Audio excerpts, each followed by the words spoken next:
Probably the saddest thing that I've ever had to do since I've been looking after rehabilitating black cockatoos is I got a call one day from Rolling Stone, and I went out and picked up a magnificent 3-year-old male black cockatoo. He was probably one of the healthiest, nice looking birds I'd seen. And we picked him up, and I hope to God it was a traffic accident, but it wasn't. He'd actually been shot. And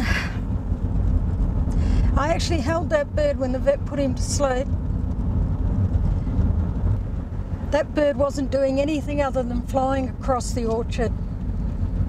It hadn't landed, it hadn't done anything wrong. And yet it died. These birds are getting so endangered that if we don't do something, they just won't be anymore. And there has to be room to live. You know, when you realise a 3 or 4-year-old bird dies, that bird's probably got 70 years. And for 60 of those 70 years, he'd be a prime breeding bird.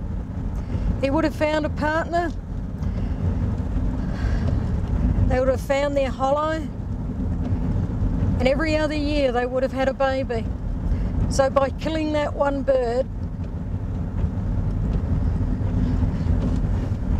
you've probably killed 30.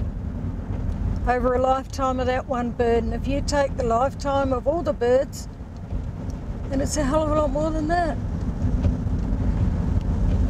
And the Borden's plight is even worse.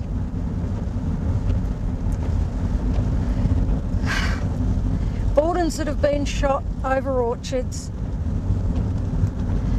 have been found not to have been eating fruit. The ones that have lived and had to be euthanized, their crops have been opened. They haven't had fruit in them. They've just been flying over.